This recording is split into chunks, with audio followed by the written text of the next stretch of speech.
Et salut, salut! Je te parle depuis le Canada, le Québec, où il fait un temps très québécois. Il m'est venu l'idée saugrenue de me mettre quand même dehors pour faire cette petite vidéo, parce que on parle beaucoup de télétravail en ce moment avec ces histoires de grève et ceux qui cherchent à contourner les problèmes de transport. Et moi qui bosse là en ce moment en remote et qui a eu pas mal d'expérience dans ce domaine-là, je me dis qu'il y a beaucoup de clichés, d'idées qui sont assez mauvaises qui se font par rapport au télétravail. Je pense qu'il est grand temps d'arriver à casser un peu cette logique-là. Moi, je croise pas mal de gens qui cherchent à faire du télétravail, mais qui se posent plein de questions sur la possibilité de le faire.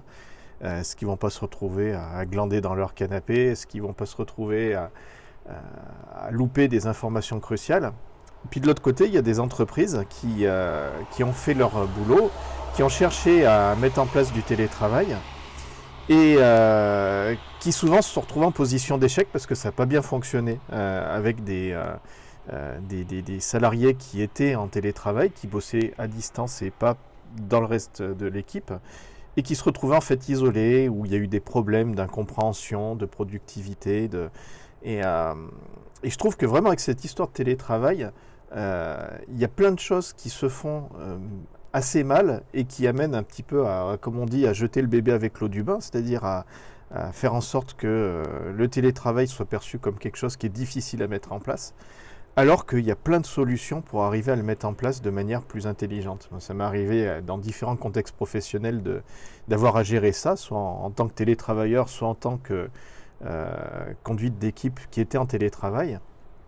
Et il y a plein de choses possibles. Je peux te donner par exemple la société Automatique, qui est éditrice du logiciel WordPress. Et eux, ils sont plus de 600 bonhommes qui fonctionnent tous en télétravail. En fait, ils sont mis une contrainte toute simple, c'est on fonctionne en télétravail jusqu'au jour où on n'y arrive plus et là on aura des locaux. Alors ils avaient pendant quelques temps des locaux à des fins de représentation et en fait ils ont tout fermé parce que ça leur sert strictement à rien. Et aussi bien en termes de pour le télétravailleur que pour l'entreprise, je pense qu'il y a un truc majeur à intégrer en fait pour réussir son télétravail. C'est un conseil tout simple, c'est qu'il ne faut surtout pas considérer le télétravailleur comme un cas isolé dans l'entreprise. En fait, je vais même aller jusque-là. Il ne faut surtout pas considérer le télétravail comme un chantier à mettre en place en entreprise. En fait, il faut voir le problème dans l'autre sens et il faut se dire, je vais organiser mes process, organiser mon entreprise pour faire comme si tout le monde était en télétravail, même ceux qui sont sur place. Et ça, en fait, ça va avoir une vertu essentielle, c'est que ça va permettre de structurer bien mieux les choses parce que on va se rendre compte en créant ces process-là que y a plein de choses qui se passent de manière informelle dans l'entreprise, des informations qui transitent devant la machine à café et qui en fait ne sont pas perdues simplement parce que les gens sont sur place. Et de faire comme si tout le monde devait bosser à distance, ça va permettre d'avoir une structuration des données bien meilleure, des process bien plus en place.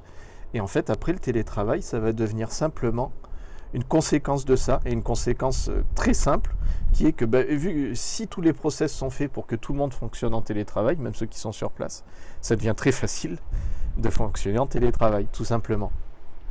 Et donc en fait, le télétravail ne doit pas être vécu comme un objectif, mais comme une conséquence heureuse d'un mode de réorganisation où on se base sur tous les retours d'expérience de fonctionnement en télétravail pour réorganiser les process de son entreprise.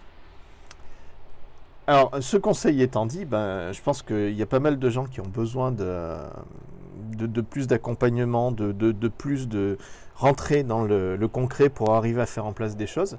Et c'est quelque chose que je vais mettre en place dans les jours et les semaines qui viennent sur cette chaîne YouTube et autres.